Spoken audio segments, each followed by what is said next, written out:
खबर जिसने हिला दिया, खबर जिसने असर किया,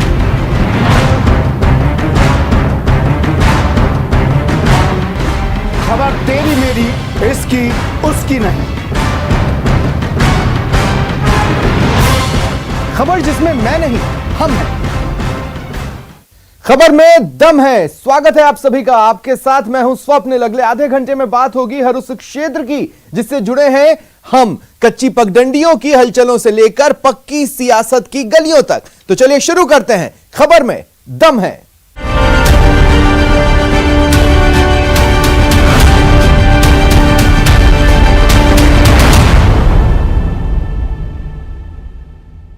आज बात बैलेंस की। टीम गहलोत नई टीम, थीम रही बैलेंस। हर तरह से फोकस रहा 2023। सीएम सुपर 30 एक्शन में आ चुकी है, पर क्या यह टीम 2023 का लक्ष्य पूरा कर सकती है? गहलोत की गुगली भी चली, सचिन की बल्लेबाजी भी काम आई। राजस्थान में मंत्रिमंडल पुनर्गठन बहुप्रतीक्षित था। थोड़ी प्रतीक्षा विभागों के बंटवारे को लेकर भी करनी पड़ी। सब कुछ ठीक ठाक निपट गया। बस एक सवाल बाकी है कि क्या ये टीम कांग्रेस के मिशन 2023 में जीत का रंग भर पाएगी? मैं हेमाराम चौधरी ईश्वर की शपथ लेता हूं कि मैं विधि द्वारा स्थापित भारत के संविधान के प्रति सच्ची श्रद्धा और निष्ठा रखूंगा। मैं भारत की प्रभुता और अखंडता अक्षुण्णता रखूंगा। मैं राजस्थान राज्य के मंत्री के रूप में अपने कर्तव्यों का श्रद्धा पूर्वक और शुद्ध अंतःकरण से निर्वहन करूंगा तथा मैं भय या पक्षपात, अनुराग या द्वेष के बिना सभी प्रकार के लोगों के संविधान और विधि के अनुसार न्याय करूंगा। 11 कैबिनेट और 4 राज्य मंत्रियों के शपथ ग्रहण के बाद टीम गहलोत एक्शन मोड में है। गहलोत से लेकर पायलट तक ने साफ कर दिया है कि हर कलह पर सुलह हो गई है, हर उलझन को सुलझा लिया गया है। बस अब राजस्थान में हर 5 साल में सत्ता परिवर्तन का ट्रेंड बदलना है। 2023 मिलकर फतह करना है। जैसा कि आमतौर पर होता है, छिटपुट नाराजगी के स्वर यहां वहां से उठे, पर ऐसे नहीं कि पार्टी की पेशाबी पर बल पड़े। इधर 6 चेहरों को सलाहकार के तौर पर भी नियुक्तियां दी गई है। साथ ही राजनीतिक नियुक्तियां भी होनी है। मतलब और भी चेहरे और भी समीकरण आसानी से पार्टी के लिए फिट होंगे। 2023 को देखते हुए हर वर्ग हर धड़े को साध लिया जाएगा। मंत्रिमंडल की बनावट की बात करें तो यह साफ हो जाता है कि ताजा फेरबदल के सेंटर में 2023 के चुनाव ही हैं। इसलिए सभी वर्गों के मंत्री बनने से लेकर महिला मंत्रियों की संख्या तक बढ़ाई गई है। भंवरलाल मेघवाल के निधन के बाद राज्य में कोई भी दलित कैबिनेट मंत्री नहीं था। ऐसे में अब दलित वोट बैंक साधने के लिए 4 दलित विधायकों को मंत्री बनाया गया है। इनमें से 3 कैबिनेट और 1 राज्य मंत्री हैं। इसमें से भी ख्याल रखा गया है कि आदिवासी क्षेत्र अछूते न रह जाएं। हाल ही में कांग्रेस महासचिव प्रियंका गांधी ने यूपी में महिलाओं का प्रतिनिधित्व बढ़ाने की बात कही थी। मंत्रिमंडल पुनर्गठन में इसकी भी छाप नजर आई है। राज्य में पहले अकेली ममता भूपेश महिला मंत्री थी। अब शकुंतला रावत को कैबिनेट और जाहिदा खान को राज्य मंत्री बनाया गया है। अल्पसंख्यक वोट बैंक को देखते हुए जाहिदा खान का नाम तो मानो एक तीर से 2 निशाने की तरह है। वहीं पुनर्गठन में रिप्लेसमेंट में कास्ट फैक्टर को डिस्टर्ब नहीं किया गया। जाट नेता गोविंद सिंह डोटासरा की जगह रामलाल जाट और ब्राह्मण जाति के रघु शर्मा की जगह महेश जोशी को कैबिनेट मंत्री बनाया गया है। ऐसा नहीं है कि मंत्रिमंडल पुनर्गठन का फॉर्मूला सिर्फ जातिगत समीकरणों के आसपास ही बैठाया गया। इसमें इलाकाई समीकरणों को लेकर एक एक्स्ट्रा एक्सपेरिमेंट पार्टी ने करने की कोशिश की है। 30 में से 14 मंत्री पूर्वी राजस्थान के 5 जिलों से ही आते हैं। पूर्वी राजस्थान में कांग्रेस हमेशा ही मजबूत रही है। कांग्रेस विपक्ष में थी तब भी पूर्वी इलाका कांग्रेस के साथ था और पिछले चुनावों में तो यहाँ की 54 में से 37 सीटें कांग्रेस ने जीती। मंत्रिमंडल पुनर्गठन में सीएम गहलोत ने इस इलाके को अपने ही अंदाज में थैंक यू कहा है। वैसे मंत्रिमंडल में पूर्वी इलाकों के दबदबे के पीछे एक वजह और है जो रणनीति का हिस्सा रही है। आने वाले दिनों में यूपी में चुनाव की रणभेरी बजेगी। ऐसे में राजस्थान के पूर्वी हिस्से से यूपी का बॉर्डर और बहू बेटी का रिश्ता रहा है। ऐसे में इलाकाई प्रतिनिधित्व यूपी चुनाव में एक बड़ा फैक्टर पार्टी के लिए साबित हो सकता है। वहीं मंत्रिमंडल में जातिगत समीकरणों का फायदा भी कांग्रेस को यूपी और पंजाब के चुनावों में मिल सकता है। बीजेपी लंबे वक्त से बयान दे रही है कि प्रदेश से गहलोत सरकार विदा होने वाली है, बस एक बार मंत्रिमंडल विस्तार तो हो। यह सच है कि कांग्रेस में कुछ नाराजगी के स्वर उठे हैं, लेकिन यह भी सच है कि नियुक्तियां अभी भी बाकी है। ऐसे में विस्तार पर बीजेपी का रिएक्शन सियासी ही ज्यादा नजर आता है। वहीं कांग्रेस 2023 में सत्ता रिपीट करने के मिशन में अब अपने आप को पूरी तरह से झोंक चुकी है। कैमरामैन दिलीप चेची के साथ दिनेश शर्मा, न्यूज़ 18, जयपुर। इधर टीम बीजेपी का बैलेंस थोड़ा डावाडोल दिख रहा है और इस बैलेंस को छेड़ा है पूर्व सीएम वसुंधरा राजे ने। मेवाड़ में देवदर्शन यात्रा कर बीजेपी के बिगड़े बैलेंस को राजे ने सबके सामने ला दिया। विधानसभा उपचुनाव में करारी हार से बीजेपी का एक धड़ा खुश तो दूसरा धड़ा निराश है। पार्टी के कार्यकर्ता असमंजस में हैं और पार्टी में सीएम का फेस 2023 के लिए कौन हो, इसको लेकर विवाद बढ़ता ही जा रहा है। इन तमाम सवालों के जवाब देने के लिए अमित शाह जयपुर आ रहे हैं। 5 दिसंबर को वो जयपुर में रोड शो करेंगे और बीजेपी की ताकत का एहसास कराएंगे और 2023 में पार्टी की फतह का प्लान बताएंगे। बीजेपी में गुटबाजी काम आएगी शाह की सियासी चतुराई। उपचुनाव में हार, शाह लगाएंगे मिशन 2023 की नैया पार। बीजेपी के कार्यकर्ताओं में नई ऊर्जा का संचार करने का जिम्मा अब गृह मंत्री अमित शाह ने उठाया है। शाह का 5 दिसंबर को जयपुर दौरा तय हो गया है, जिसमें वो प्रदेश कार्य समिति की बैठक को संबोधित कर कार्यकर्ताओं को मिशन 2023 के लिए अभी से जुट जाने का मंत्र देंगे। साथ ही शाह प्रदेश भर के 10,000 जनप्रतिनिधियों की भी क्लास लेंगे। सांसदों से लेकर विधायकों तक, जिला प्रमुख से लेकर प्रधान तक इसमें शामिल होंगे। अमित शाह को कुशल रणनीतिकार माना जाता है। मतदाताओं के मिजाज को भांपने और चुनावी प्रबंधन में उनका कोई सानी नहीं। जयपुर दौरे में अमित शाह पार्टी के कार्यकर्ताओं को एकजुटता का संदेश देंगे। साथ ही गहलोत सरकार के खिलाफ चल रहे बीजेपी के आंदोलन को और धारदार बनाने का आह्वान करेंगे। किसान कर्ज माफी पर बीजेपी आंदोलन कर रही है। रीट भर्ती धांधली प्रक्रिया को लेकर बीजेपी सरकार को घेर रही है और भी बहुत सारे मुद्दे हैं जिनको लेकर अमित शाह पार्टी के कार्यकर्ताओं का आह्वान करेंगे कि वो जनता के बीच में जाएं और जनता की आवाज को बुलंद करें। अब जरा ये भी समझ लीजिए कि आखिर अमित शाह का ये दौरा इतना अहम क्यों है। वसुंधरा राजे 2023 के चुनावों की तैयारी में जुट गई हैं। उनकी देव दर्शन यात्रा पर पार्टी आलाकमान की नजर है। प्रदेश नेतृत्व से वसुंधरा राजे का 36 का आंकड़ा है। बीजेपी अभी से किसी को सीएम चेहरे के तौर पर प्रोजेक्ट नहीं करना चाहती। केंद्रीय नेतृत्व से राज्य के रिश्ते अभी सामान्य नहीं बताए जा रहे हैं। 2023 के लिए बीजेपी में कई चेहरों की सीएम को लेकर अभी से ही दावेदारी है। अमित शाह का दौरा ऐसे वक्त तय हुआ है जब वसुंधरा राजे देवदर्शन यात्रा निकाल रही है। हालांकि राजे अपनी यात्रा के राजनीतिक होने से इनकार कर चुकी है, मगर उनकी इस यात्रा से पार्टी का शीर्ष और प्रदेश नेतृत्व परेशान है और कार्यकर्ता असमंजस में हैं। इन्हीं कार्यकर्ताओं के असमंजस को दूर करने के लिए अमित शाह पार्टी के लोगों का आह्वान करेंगे कि वो कंफ्यूजन में ना रहें। अभी 2023 के लिए नेतृत्व घोषित करने का समय नहीं आया है। पार्टी विचार के साथ चलेगी, व्यक्ति के साथ नहीं। कैमरा पर्सन यासीन के साथ बाबूलाल धायल, न्यूज़ 18, जयपुर। देवदर्शन यात्रा से बने डिसबैलेंस को बीजेपी आलाकमान समझ रहा है और इसे ठीक करने प्रदेश में आ रहे हैं पार्टी के चाणक्य अमित शाह, क्योंकि राजे और बीजेपी दोनों के अपने अपने लक्ष्य हैं 2023 को लेकर। मेवाड़ यानी प्रदेश का वो हिस्सा जिसे राजस्थान की सियासत का प्रवेश द्वार कहा जाता है। कहा जाता है सत्ता का, राजस्थान की सत्ता का रास्ता मेवाड़ से होकर के गुजरता है। तो क्या वसुंधरा राजे ने देवदर्शन यात्रा के बहाने मेवाड़ में शक्ति प्रदर्शन किया? क्या 3 साल बाद वसुंधरा राजे ने यह ठीक समझा कि अब मैदान में उतर करके ही अपने विरोधियों को सीधे जवाब दिया जाए? मेवाड़ में वसुंधरा की हुंकार। 3 साल बाद मैदान में वसुंधरा राजे। देव दर्शन या शक्ति प्रदर्शन? कौन सा सवाल है? यात्रा है मैं बैठने जा रही हूँ सबके यहाँ और देव के दर्शन कर रही हूँ।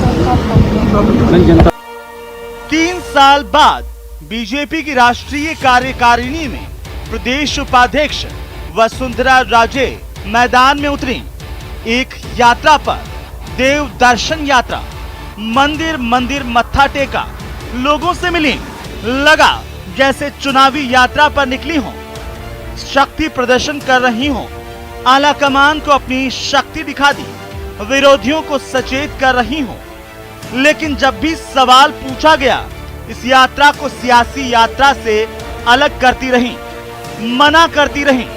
लेकिन देव दर्शन के नाम पर ही उदयपुर, चित्तौड़गढ़, राजसमंद और पाली की नब्ज टटोल ली। कौन सा सवाल है? यात्रा है मैं बैठने जा रही हूँ सबके यहाँ और देव के दर्शन कर रही हूँ। जनता को लेकर उत्साह देते हैं लोग, आपके जिस तरह भीड़ नजर आती है। देखो, से दिल अगर किसी से जोड़ो ना तो वो रिस्पॉन्स तो होगा ही। हम लोगों का तो 20-25 साल का साथ है। कई लोग मेरे सामने बड़े हुए हैं, कई हो रहे हैं, परिवार का सवाल है। ठीक है, कयास लगाते रहिए मगर इशारा समझ लीजिए। वसुंधरा राजे एक बार फिर से मैदान में ताल ठोक रही हैं। लेकिन राजस्थान के चुनाव में अभी 2 साल का वक्त बाकी है। लेकिन राजस्थान की भाजपा में तो चुनावी चेहरा बनने की होड़ सी मची हुई है और इस होड़ में कोई भी नेता खुल करके अपने आप को चुनावी चेहरा साबित नहीं कर पा रहा है। वहीं वसुंधरा राजे की इस देव दर्शन यात्रा के अलग अलग मायने निकाले जा रहे हैं।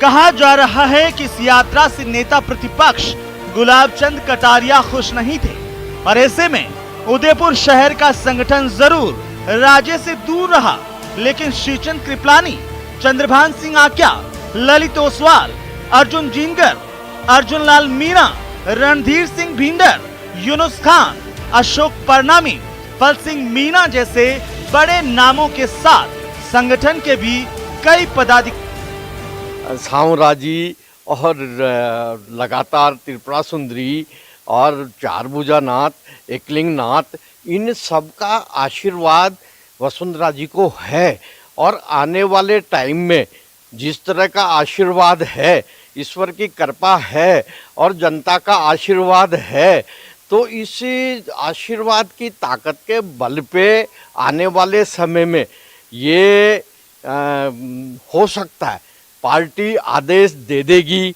तो वसुंधरा जी प्रचंड बहुमत से सत्ता के सिंहासन पे पहुंच जाएगी।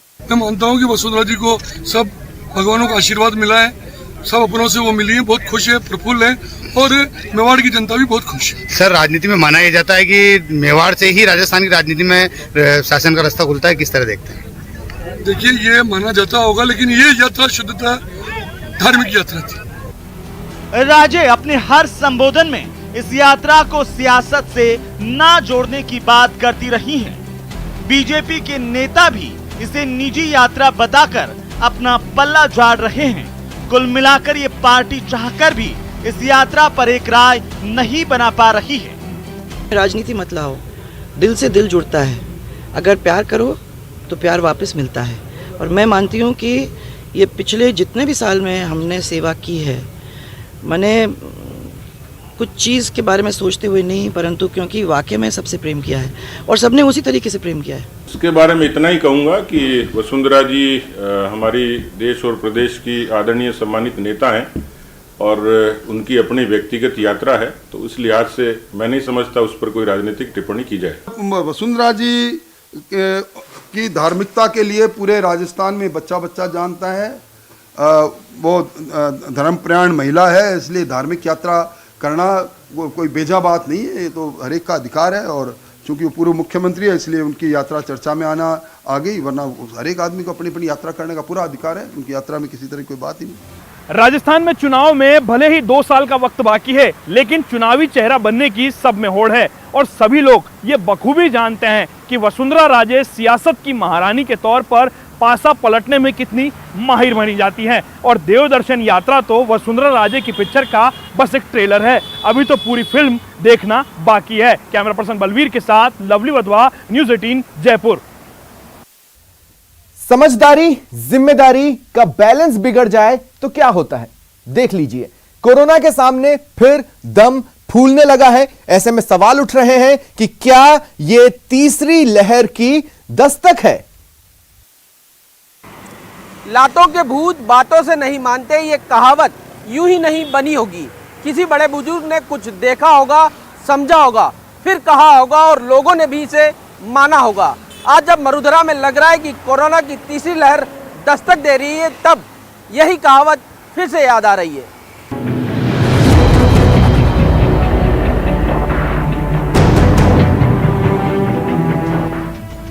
कोरोना से जंग में हमने और सिस्टम ने जो बढ़त हासिल की थी, लगता है हमने और सिस्टम ने ही उस पर पानी फेर दिया।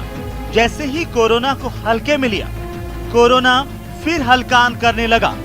काफी दिनों तक एक नया मामला नहीं आया, पर अब लगता है बाढ़ आने को बेताब है। कारण सिस्टम सुस्त हो गया और हम मस्त हो गए। कहते हैं जैसी करनी वैसी भरनी, यहाँ करनी कुछ की रही और भरनी सबकी पड़ जाएगी। शायद 100% अनलॉक की खुशी इतनी ज्यादा जहन में घर कर गई है कि हम उससे जुड़ी जिम्मेदारियां उठा या संभाल नहीं पाए। हालात फिर उन खौफनाक दिनों की न केवल याद दिला रहे हैं, बल्कि उस ओर धकेल भी रहे हैं जहां से कहर और पाबंदियों की शुरुआत हुई थी। शादी समारोहों की धूम, सार्वजनिक कार्यक्रमों की लड़ी, 100% ऑफलाइन स्कूल, जहां देखो वहां भीड़ अपनी ही धुन में बेपरवाह है। कोई मास्क लगाए तो है, लेकिन बस गले में लटकाए है। किसी के चेहरे पर मास्क नाक के नीचे नथनी की जगह लेता दिख रहा है। तस्वीरें पूछ रही है, सोशल डिस्टेंसिंग किस चिड़िया का नाम है। मजबूरियों का हल अगर अनलॉक था तो जिम्मेदारी सिर आंखों पर रखनी थी, पर अब लगता है चिड़िया ने खेत चुगना चालू कर दिया है और पछताना सबको पड़ेगा, क्योंकि चूक सिस्टम और हमारी रही, कीमत पूरी मरुधरा को चुकानी पड़ सकती है। एकदम से जो भारत सरकार की गाइडलाइन आई होम मिनिस्ट्री की, उसके बाद हमने सबको रिलैक्स दिया था। हो सकता है उसमें कहीं न कहीं कोई चूक हुई हो। 29 अक्टूबर को प्रदेश में महज 30 एक्टिव केस थे। अब 150 से अधिक एक्टिव केस हो चुके हैं। वैक्सीन की 2 डोज ले चुके लोग भी हो रहे शिकार। बच्चे भी बड़ी संख्या में हो रहे संक्रमित। सवाल उठता है कि हम कहां-कहां ढीले पड़े। जवाब है हर कहीं। आज कोविड प्रोटोकॉल का पालन नहीं करने पर कहीं चालान नहीं कट रहे। 5 राज्यों से प्रदेश की सीमाएं जुड़ती है। लोगों का आना जाना बेहद आम है। कोई देखने वाला नहीं कि इनके पास RT-PCR टेस्ट रिपोर्ट है या नहीं। विश्वास मानिए, सांप निकल गया है और अब लाठी पीटना शुरू हो रहा है।